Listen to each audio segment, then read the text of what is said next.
Si necesitábamos alguna prueba de que la filosofía nos ofrece las armas que precisamos en nuestra lucha por la vida, Delia Steinberg Guzmán nos la presenta en esta obra, que expresa un deseo, una motivación o, más bien, el propósito de colaborar para que nos conozcamos mejor a nosotros mismos, paso previo y necesario para seguir adelante en todas nuestras búsquedas con algunas posibilidades de éxito. La antigua invitación que presidió durante siglos el santuario de Apolo en Delfos, conócete a ti mismo, sigue siendo válida hoy en día como la base de sustentación de todas las demás propuestas que pueden seguir, encaminadas a desvelarnos el sentido de la vida y cómo lograr la felicidad, que, como decían los clásicos, es la máxima aspiración humana, que sintetiza todas las demás. En la extensa gama de propuestas editoriales no es fácil encontrar un método fiable que ofrezca de manera tan sencilla y luminosa tantas claves que nos permiten interpretar las situaciones que atravesamos y desafían tan a menudo nuestros recursos para comprender, no solo lo que sucede a nuestro alrededor, sino lo que nos afecta en lo más íntimo. Esta obra singular brillará desde las estanterías, como una guía para transitar por el laberinto de la vida y lograr llegar hasta el centro de nosotros mismos que, al parecer, es el destino de nuestro viaje, como un hilo de Ariadna que nos señale el recorrido a seguir. La filosofía a la manera clásica tiene como finalidad implicarnos en la búsqueda de respuestas a las preguntas que todo ser humano se hace sobre si es posible vencer los obstáculos que impiden la realización de nuestras aspiraciones de plenitud. Delia Steinberg Guzmán destila la rica herencia de los pensadores y sus aportaciones en reflexiones, expresadas en ocasiones en forma de diálogo, a través del cual nos invita a ir más allá de las apariencias, a profundizar, a no dejarnos engañar por los artificios de una actividad superficial de la mente y, en definitiva, a aventurarnos a cruzar el puente hacia las ideas luminosas que orientarán nuestras búsquedas. Para ello, la autora se sitúa a nuestro lado, va descubriendo nuestras perplejidades y, con suavidad, nos va conduciendo hacia las posibilidades de triunfar que cada uno de nosotros, único e irrepetible, somos capaces de cosechar. No en vano, y a modo de corolario, el final de su recorrido por las vivencias es la victoria, encarnada en esos pequeños triunfos cotidianos que nos hacen avanzar y sentir la plenitud de una misteriosa manera, en medio de nuestros quehaceres. En el fondo de sus propuestas late toda una vida dedicada al arte y a la filosofía, dos ocupaciones que centran la actividad de nuestra autora, quizá las más sublimes que un ser humano puede abordar y que ella conjuga y combina de forma enteramente original. La artista música y pianista nos proporciona los secretos de la armonía trasladados a la vida, nos ayuda a descubrir a cada cual la manera de acompasar el ritmo de las experiencias a la gran partitura de un universo pautado. Y la filósofa nos descubre las claves que rigen los fenómenos que tanto nos han desconcertado y paralizado, hasta que nos decidimos a comenzar a transitar por el sendero del amor a la sabiduría. Ella sabe que, como sucede con todo aprendizaje, los primeros pasos son siempre inseguros y vacilantes. De ahí que su principal esfuerzo se oriente a hacernos apreciar valores como la constancia y la perseverancia y a tener en cuenta los progresos paulatinos que produce la práctica diaria y repetida, pues la artista intérprete musical sabe que tal disciplina es indispensable y la filósofa ha logrado comprender que la filosofía es una música que se hace con el alma, como decía el profesor Libraga Ricci, que fue precisamente quien inició a Delia Steinberg Guzmán por los caminos del amor a la sabiduría. La filosofía, ese noble quehacer humano, adquiere así un nuevo estilo, demostrando su vigencia plena en el mundo actual, como el método más fiable que tenemos a nuestro alcance para desarrollar nuestras potencialidades latentes y conocer el mundo, tal como quería Apolo Délfico. M. Dolores Fernández Figares. Primera parte. Aprender, conocer y saber. Aprendizaje y seguridad. Cuanto más sabemos, menos miedo e inseguridad tenemos. Saber algo es tomar conciencia de todo lo que nos falta por saber. Pero eso no justifica tener miedo de aquello que todavía no conocemos. Lo que aprendo y lo que sé. Aprender de verdad es dar cabida en la mente y un lugar en la conciencia a aquellos conocimientos que no tenemos o que es preciso volver a recobrar, no mecánicamente sino con la voluntad bien despierta. Es fácil aprender, dentro de lo que cabe, aquello que se comprende, y es fácil comprender cuando la mente se concentra en los nuevos conocimientos con todo su potencial. La repetición, el análisis frecuente, las preguntas y respuestas que se suscitan en torno a lo que vamos aprendiendo hacen que ello se fije en la conciencia y que, poco a poco, aumente nuestro nivel de comprensión. Pero basta con llegar hasta aquí. Evidentemente, no, una cosa es lo que aprendo y otra es lo que sé, tenemos la certeza de que el conocimiento ha seguido por las vías adecuadas cuando podemos cambiar, transmutarnos, elevar siquiera unos milímetros nuestro nivel interior, actuar de manera consecuente con las ideas que vamos adquiriendo. Podemos dominar un conocimiento a nivel mental, pero eso no significa que tengamos la posibilidad de llevarlo a la práctica. De modo que la voluntad no ha de servir tan solo para avivar nuestra atención, sino también y principalmente para mover nuestras acciones. Lo que sé es lo que puedo hacer, y hasta tanto no pueda hacerlo aunque sea con dificultades y errores subsanables, no se debe hablar de un verdadero aprendizaje ni de un verdadero conocimiento. Aprender activamente. Lo que se aprende de manera pasiva se olvida en muy poco tiempo y no constituye un verdadero conocimiento. Lo que se aprende con sana reflexión queda fijado en la conciencia y permite construir un edificio de conocimientos bien cimentados. Para conocerse mejor Delia Steinberg Guzmán. Página 7 de 50 cortesía de Nueva Acrópolis España, www.nueva-acrópolis.es. Organizar nuestras ideas. Necesitamos organizar nuestras ideas, es decir, destilar la esencia de lo que vamos aprendiendo y asimilando. Las enseñanzas se decantan en la mente, a través de los sentimientos y, fundamentalmente, en el ejercicio. De la decantación viene la experiencia. De la experiencia quedan unas ideas simples y básicas que nos acercan a la filosofía más que 1000 definiciones. El orden de las ideas es importante, sí, pero las ideas organizadas, es decir, vivenciadas, comprobadas, nos llevan a su corazón. La investigación va más allá de lo intelectual. La investigación, el verdadero estudio, la interiorización de todo lo válido que aprendemos, es lo que nos permite llegar a la sabiduría. Y si no alcanzamos la plena sabiduría, al menos logramos una mente ágil y capaz de discernir, una gran lucidez y unos conocimientos sólidamente afirmados. No es una actitud de curiosidad intelectual ni una acumulación de conocimientos que no llegan a aplicarse jamás en la vida. La investigación es una penetración profunda de nuestras facultades mentales e intuitivas, en una doble vertiente. Hacia el interior del hombre, para conocer sus potencialidades latentes, y hacia nuestro mundo, para conocer sus leyes aún inexploradas. Preguntas y respuestas. El camino del verdadero conocimiento no se edifica sobre idas y venidas pseudo-racionales, sobre preguntas y respuestas que se alternan en un juego dialéctico sin contenido y sin resultados. El conocimiento es tranquilo, pausado, para dar lugar a la reflexión y a la asimilación interior. Una pregunta es una puerta abierta, y una respuesta es un nuevo personaje que entra a formar parte de nuestra vida. Hay que dar lugar a la respuesta, al personaje que nos trae un aporte digno de tomarse en cuenta. ¿Puedes reconocerte en tu forma de preguntar y recibir respuestas? Estudiar comparando. Todo el conjunto de los conocimientos humanos merece ser estudiado por igual, con el mismo respeto y dedicación.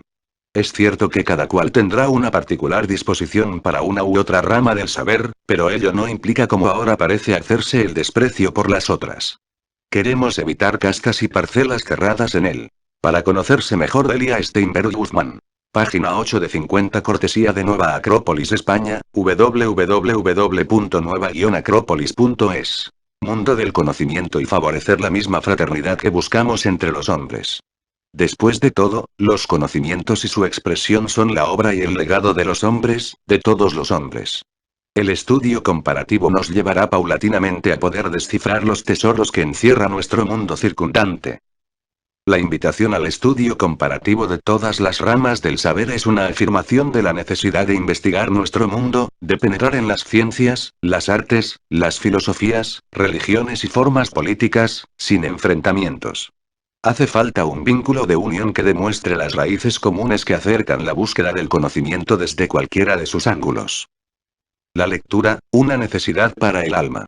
No sé cómo guardas tus libros, tus notas y apuntes, ni cuántos tienes. Pero si no los mantienes con orden y cariño, es que todavía no has descubierto una de las riquezas más grandes que te pertenecen. Empieza a mirarlos como joyas y hazles un sitio importante en tu entorno.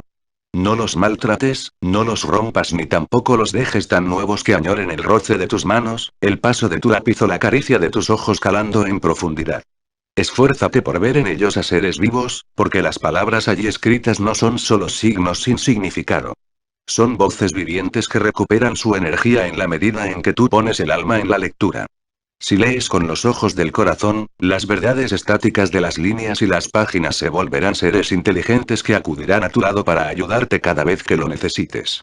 Te recordarán lo que te viene bien cuando sufres o cuando ríes, cuando dudas o cuando descubres una verdad hasta el momento velada. Te aconsejarán en la duda y en el desconcierto. Te ratificarán tus buenas decisiones. Te ampliarán la visión del mundo. Te acercarán a otros seres humanos. Te infundirán respeto por los sabios, y amor por los que saben menos. La lectura te permite estar a solas mientras compartes tu ser con todo el universo.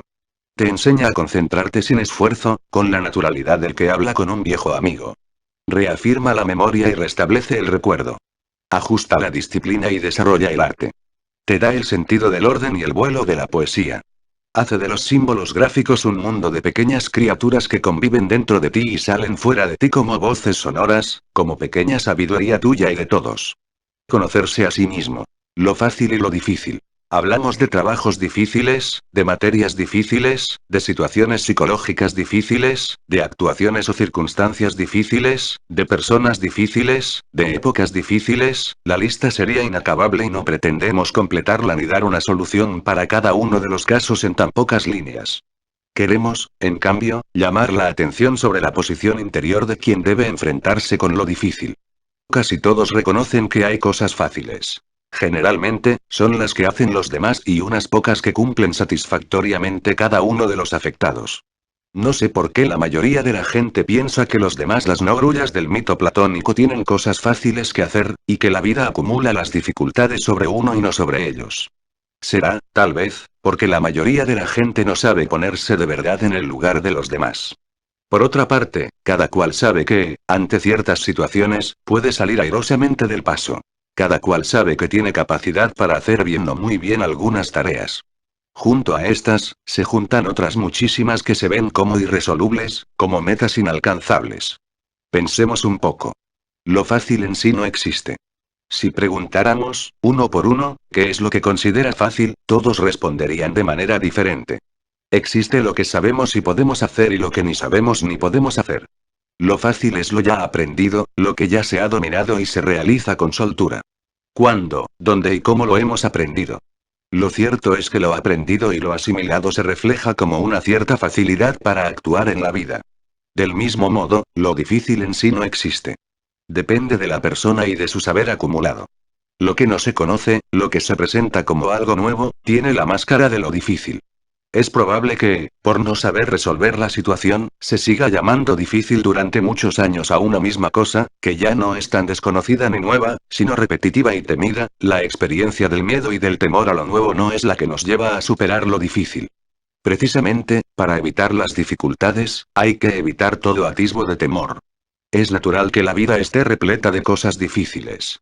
Todos hemos venido al mundo para aprender, para sumar nuevos conocimientos. Si todo fuera siempre fácil sería un toque de atención.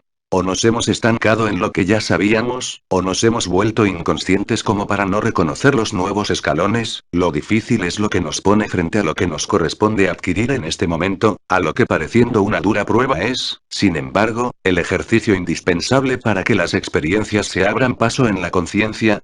Los problemas personales. ¿Cuáles son los problemas personales? Evidentemente, los que afligen a la personalidad, entendiendo por ello el conjunto de expresiones físicas y vitales, emocionales y mentales. Sin menospreciar el dolor de una enfermedad o de un desarreglo físico más o menos permanente, las circunstancias emocionales son las más decisivas, al punto que son ellas las que colorean los pensamientos y aun la disposición física. Es sabido que en más de una ocasión, un gran disgusto se refleja de inmediato en el cuerpo de una forma u otra, al tiempo que bloquea la mente para todo razonamiento lógico y sensato. ¿Por qué tenemos estos problemas personales, básicamente emocionales?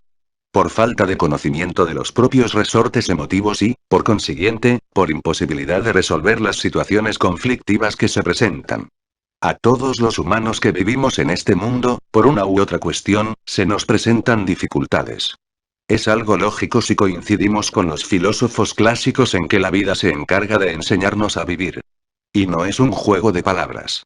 Podemos aprender de las experiencias y consejos de otros, podemos estar prevenidos ante las coyunturas de la existencia, pero nada es equiparable a la práctica vital de cuanto hemos aprendido.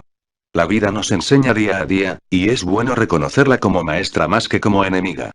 Como maestra, nos ayuda a poner en juego nuestras mejores potencialidades. Si la vemos como enemiga, solo será un largo camino de problemas, sobre todo, de problemas personales. ¿Cómo enseña la vida? De un modo diferente a los otros tipos de sistemas. Enseña de manera directa, atacando en aquello que más duele para obligar a una necesaria reflexión. Todo lo emocional, duele.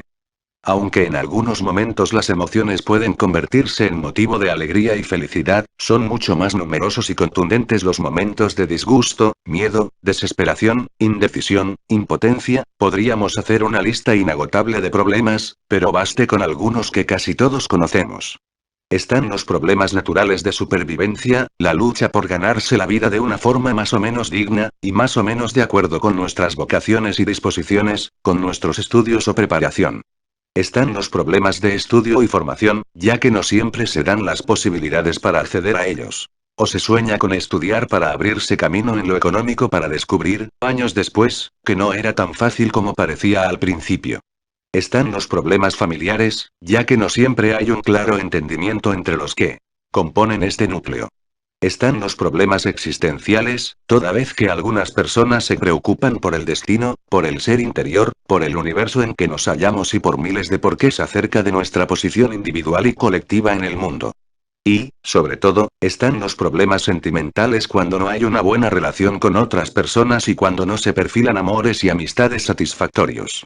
Sé que podríamos extender los ejemplos, pero a partir de cualquiera de ellos es factible llegar a un estado paralizante una vez que aparecen los problemas.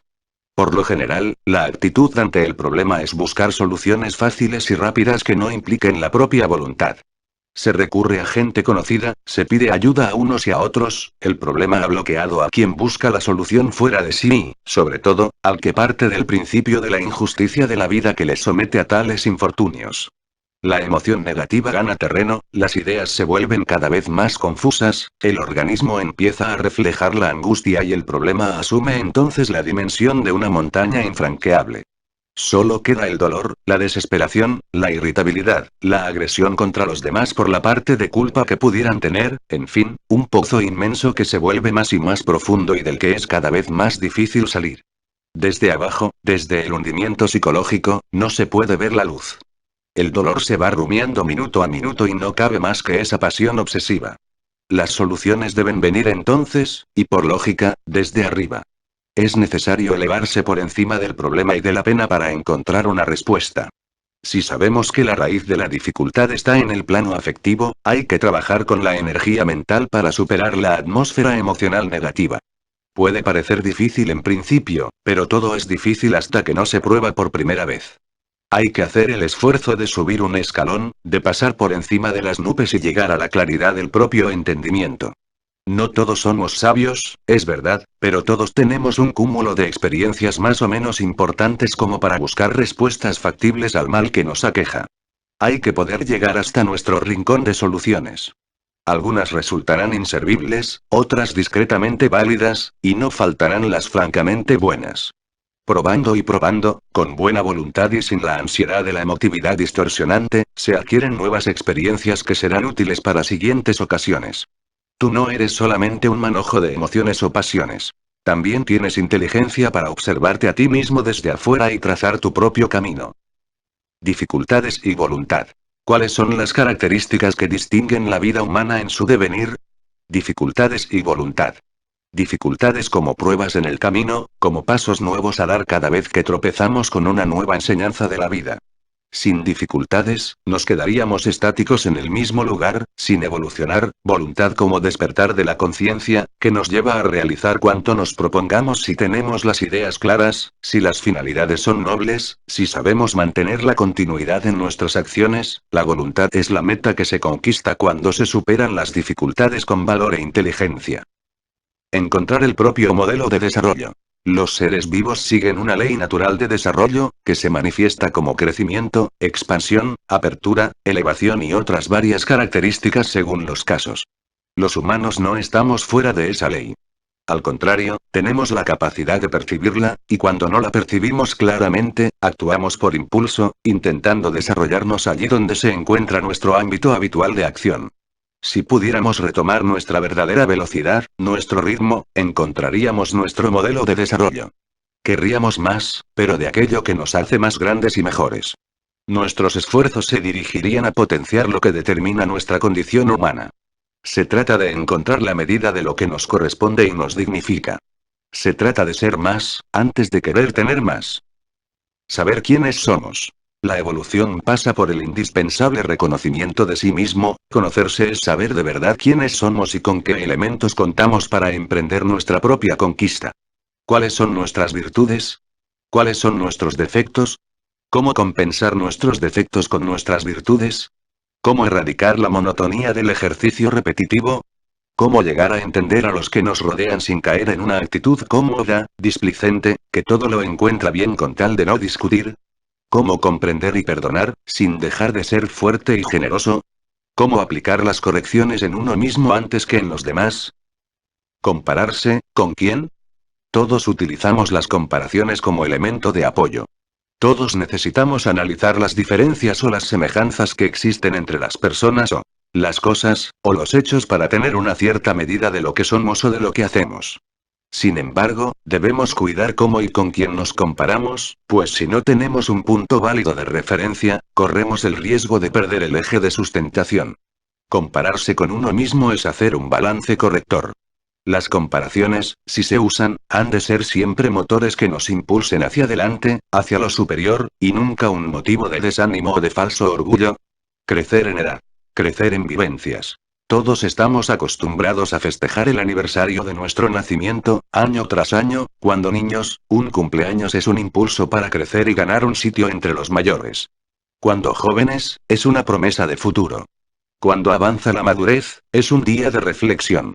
Y cuando son muchos los años que se suman, hay un atisbo de recuerdos y reminiscencias, de despedida y viaje, de cercanía con el más allá, pero estar vivo es eso y mucho más.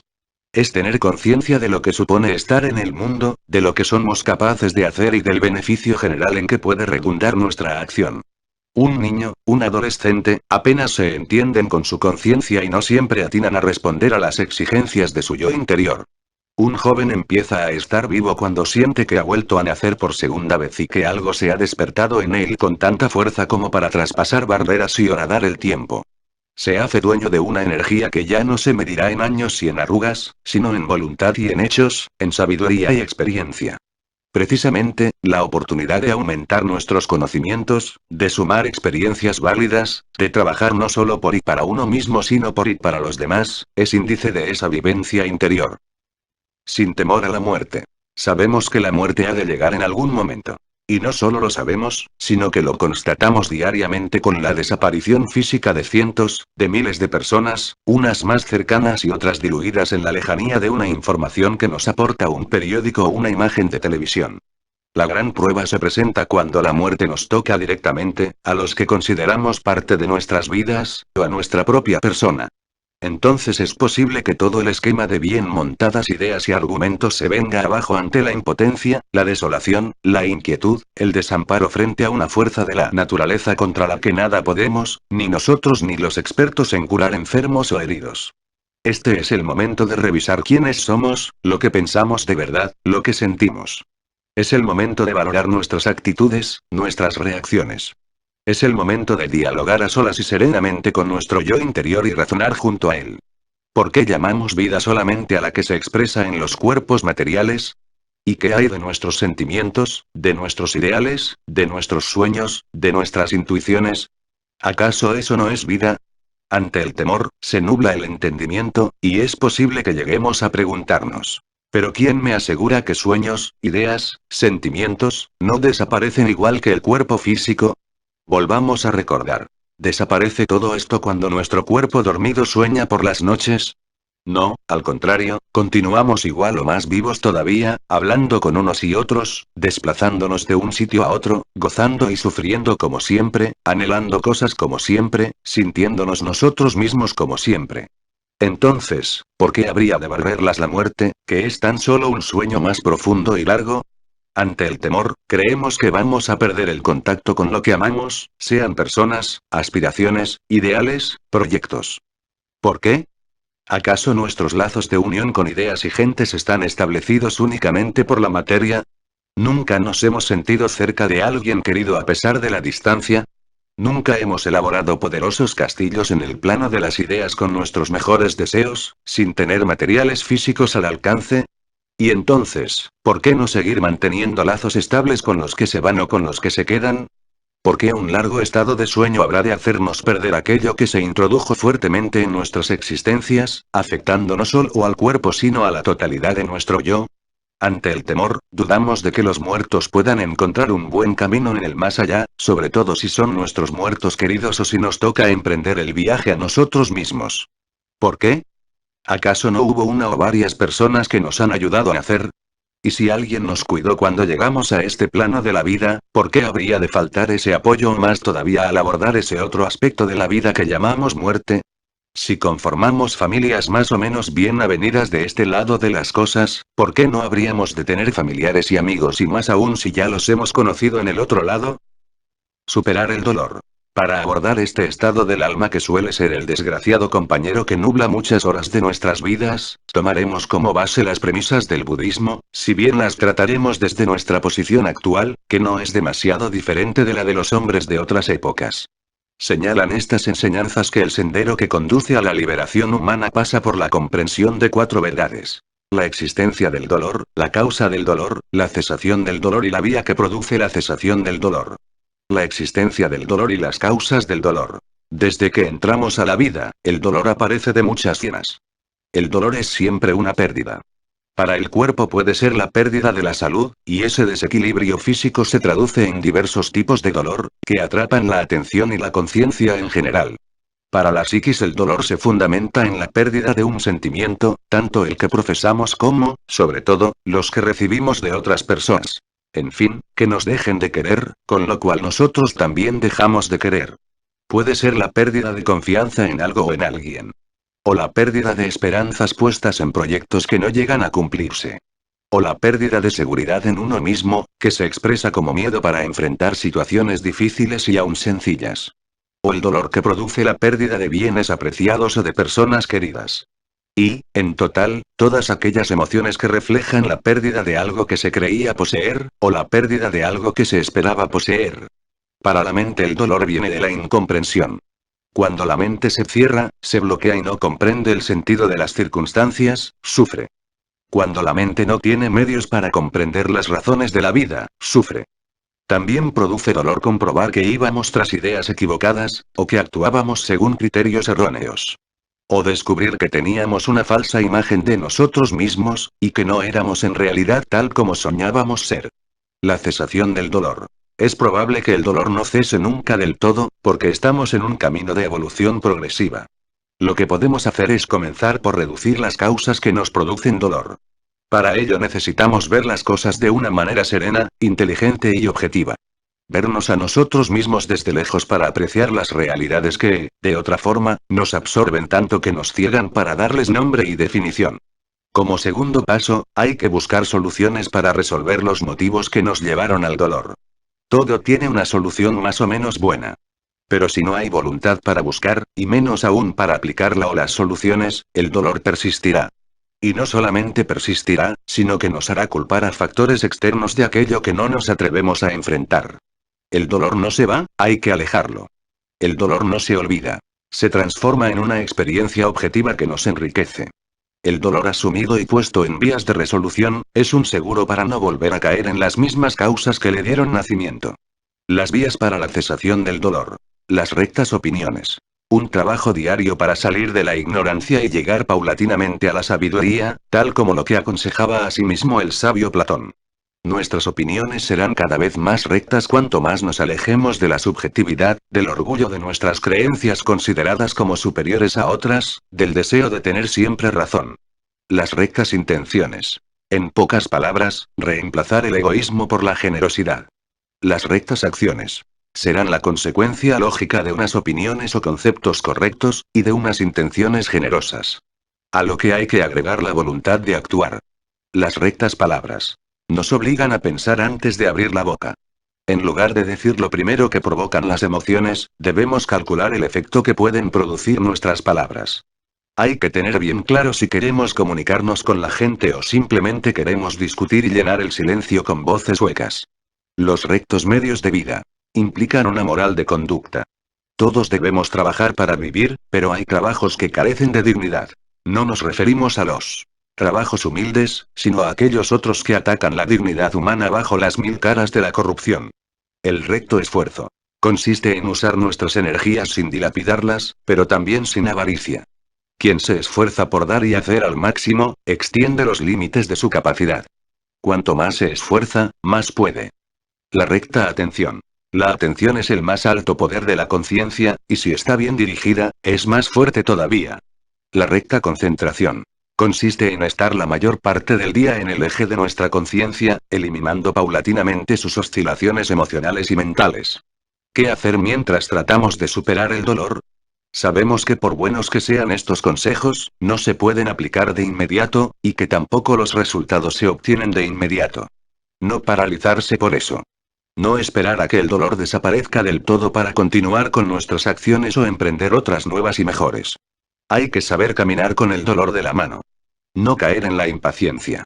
Si el dolor ha tenido un largo tiempo para instalarse y manifestarse, necesita otro tiempo no tan largo para dar paso a una liberación. Hay que desarrollar una paciencia activa. No caer en emociones ni ideas de su valoración. Eso no es justo. Más que infravalorarse, hay que tratar de salir del oscuro pozo del dolor. Así, crecerá la autoestima. No irritarse. No culpar a los demás ni dejar caer sobre ellos el estado negativo del dolor. Y, sobre todo, tener siempre en cuenta los muchos factores que nos dan satisfacción, que nos dan alegría y entusiasmo, los muchos beneficios que la vida nos ha otorgado, sin ser ingratos con el destino, crecimiento y evolución. Llegar a la acción. Una enseñanza es válida en cuanto penetra en la razón, en los sentimientos y en las acciones. Y es en este último punto donde se encuentran las mayores dificultades. Ideas y emociones pueden llegar a expresarse discretamente bien, pero es muy trabajoso hacerlas descender un escalón más, hasta la práctica concreta. La cólera y el coraje en la conquista de sí mismo. La conquista de sí mismo no necesita de la cólera y sigue el coraje. Por el primer camino vamos hacia la segura esclavitud. Por el segundo hacia la libertad del yo consciente. Acciones que nos hacen crecer. Deberíamos distinguir tres tipos básicos de acciones. A. Las acciones que nos llevan hacia atrás, las que provienen del plano estrictamente instintivo, impulsivo y pasional, aquellas en las que la propia voluntad no interviene para nada, por mucho que se asegure yo hago lo que quiero. B. Las acciones que nos mantienen fijos en un mismo lugar, no en el espacio, sino en la evolución. Estas son las acciones mecánicas y rutinarias. Si bien es cierto que necesitamos muchas de ellas para vivir con cierta holgura y dedicar la mente a otras ocupaciones, un alto grado de automatismo termina por anquilosar también la mente. Sabemos que caminar, mover la lengua al hablar, escribir a máquina o en un ordenador, ciertos movimientos al conducir un automóvil y otros muchos ejemplos similares son hábitos que nos permiten ahorrar tiempo. Pero la comodidad de la personalidad, que trata de ahorrar esfuerzos en todos los sentidos, hace que estas repeticiones sin mayor conciencia, se trasladen a otros niveles de conciencia en los que, al contrario, es indispensable la frescura de cada momento. C. Las acciones que nos hacen crecer. Son las inteligentes, las que vamos introduciendo en nuestras vidas para alcanzar metas superiores. Son las nuevas experiencias, los nuevos pasos que vamos dando en la conquista del propio yo. Para usar comparaciones como referencias, las acciones del primer tipo son las que podemos denominar animales, en el sentido de lo pasional que no puede ser dominado, la fiera que dirige a la inteligencia dormida. Las acciones del segundo tipo son comparables a la piedra y al árbol, a la fijación de la piedra sin movimientos o muy escasos, y a las raíces de la planta que únicamente puede mover sus ramas mientras está atada a la tierra. Solo las acciones del tercer tipo reflejan la presencia de una conciencia despierta. Acciones rutinarias y habituales no se podrán evitar. Lo que sí debe evitarse es el desconocimiento de cuántas y cuáles son, y hasta qué punto nos invaden como una sombra imparable. Hay que conocerse para conocerlas y para, en un momento dado, frenar o modificar hábitos que, más que necesarios, se han vuelto paralizantes. Actitudes pasionales seguirán ocupando buena parte de nuestras vidas, pero con inteligencia y voluntad habrá que ir dominando el impulso para hacer sitio a la fuerza equilibrada que llega desde los planos superiores a la emoción. No es cuestión de disimular las pasiones, sino de controlar y dominar aquellas que no son dignas del ser humano. Habrá que volcar el mayor interés en las acciones que nos hacen crecer. No basta con haber llegado a un cierto punto de desarrollo personal. Nadie puede afirmar: ya he llegado, o estoy bien como estoy, porque con ello demuestra una aceptación de sí mismo que no pasa de ser abulia y falta de voluntad. En las acciones que nos hacen crecer, ocupa un sitio de preferencia la capacidad de decisión. Para crecer, para avanzar, hace falta decidirse a hacerlo. El crecimiento va de dentro hacia afuera. Todo crecimiento debe partir siempre desde dentro. Es la raíz la que hace fuerte al árbol y no la cantidad de hojas. No podemos perder la memoria de esa raíz. Y si los problemas humanos, ya sea con uno mismo o con los demás, siguen prevaleciendo. Si el orgullo sigue siendo prioritario. Si la vanidad reemplaza al conocimiento. Si la cantidad de actividades supera su calidad, entonces es el momento de detenerse a reflexionar. Reconocer los problemas para ordenarlos. En lo psicológico es difícil poner orden sin conocerse previamente un poco. Lo deseable sería poner orden en la psiquis, una vez eliminados todos los problemas que nos torturan en ese campo. Pero eso es imposible. No hay ser humano que pueda evadir los problemas.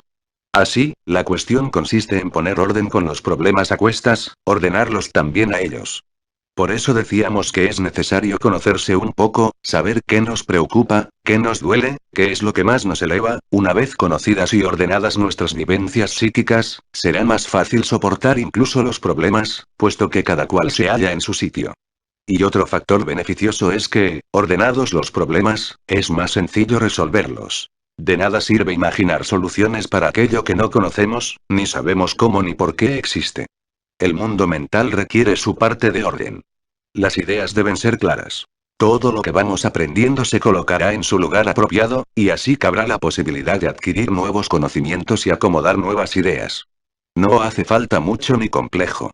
Pocas ideas, simples y firmes, hacen mejor servicio que una maraña de complicadas teorías de las que nada se puede obtener en limpio.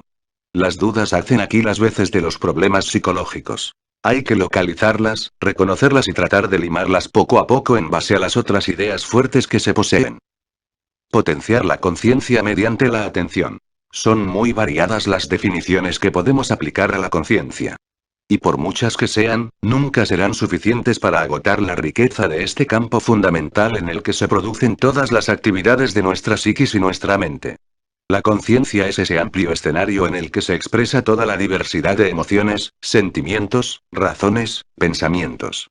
Y también las percepciones, convertidas en razones y sentimientos que nos llegan desde nuestro propio cuerpo y desde el mundo exterior. Allí está el núcleo de nuestra vida interior. Asimismo, conciencia es posesión de sí mismo, el centro equilibrado de la personalidad. Es la capacidad de organizar nuestros conocimientos y experiencias. Si queremos darle valor a la conciencia, hace falta dotarla de uno de sus principales poderes. La atención.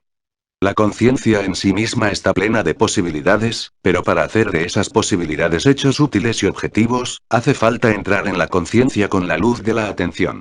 La atención es un foco de luz que pone claridad y orden. La atención es la que nos permite reconocer los estados de conciencia, darles a cada uno su valor apropiado, generando orden y armonía interior.